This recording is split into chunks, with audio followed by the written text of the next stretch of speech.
सखी ऋतु हेलो अले विद्याणी हेलो अले सखी टिकी अले सौम्या हेलो देख देख आम ए प्रतापगढ़ राज्यर लोक मैंने कहते खाली आम ए प्रतापगढ़ राज्यर सखी सहचरी मैंने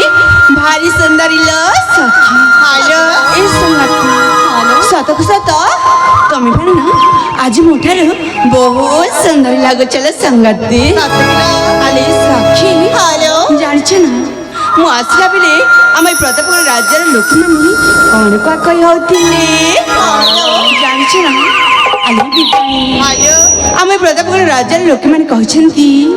ए प्रतापगढ़ राज्यर महामंत्री को नंदिनी एकमात्र कन्या ए स्वप्न काली भारी सुंदरी लो सखी सदर किलो अले संगति हाँ तमें मैंने हो से आकाशर छोट छोट तारा लो संगति सदर किलो अले सखी हाँ। जानिछ ना आम प्रतापगढ़ राज्यर ए उपपरी ना मु तमनकु मो मनर कथाटा खोल के कह इच्छा हो संगति सदर किलो अले सखी हेलो मो मनर कथा तमन जदि मन ध्यान शुणब ताहे निश्चय मो मनर कथा कहबी ठीक है अले सखी हेलो शुणवाक चाहछे ना हाँ अले सौम्या हेलो शुणवाक चाहछ सतरे अले संगति ए सखी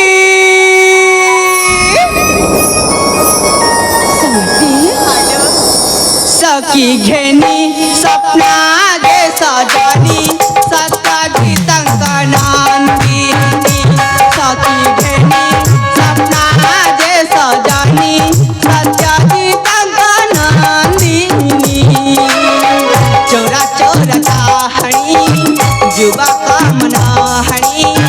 चोरा चोरा चाहनी जुबा कामना हनी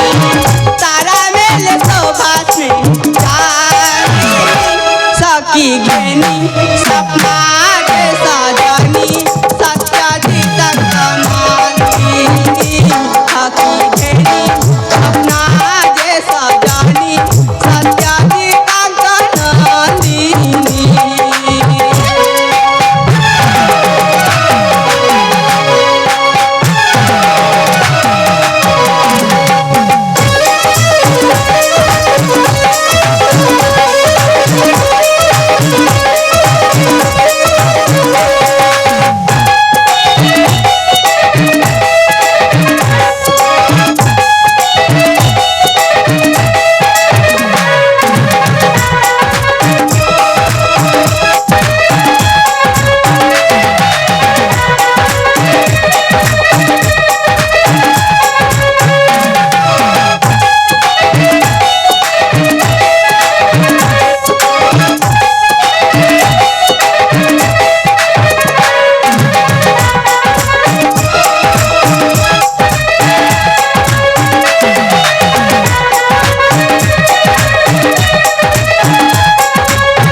अले संगति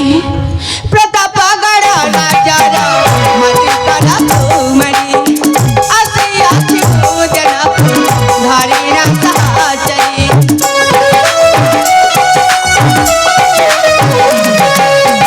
प्रतापगढ़ राजा मुझे मंदिर कुमारी असिया पूजन धारी ना सहचरी गोरा चेहरा सतना बकामी सुलभयसी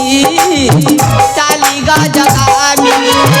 मुख्यमंडलता चंद्रमागिनी ओ चोरा चोरा चाहणी युवा कामना हणी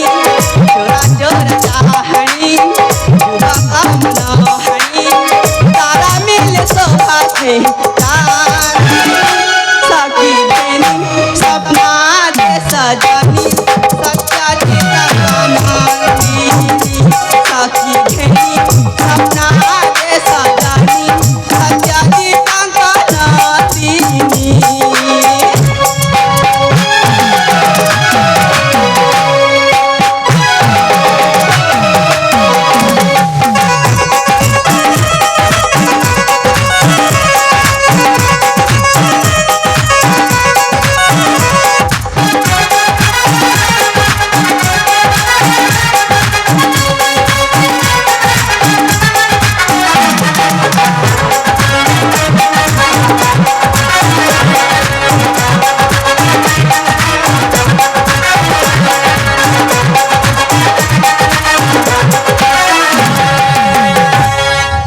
ଆଲେ ସଖୀ ଏଇ ଦେଖ ଏ ପ୍ରତାପଗଡ଼ ରାଜ୍ୟର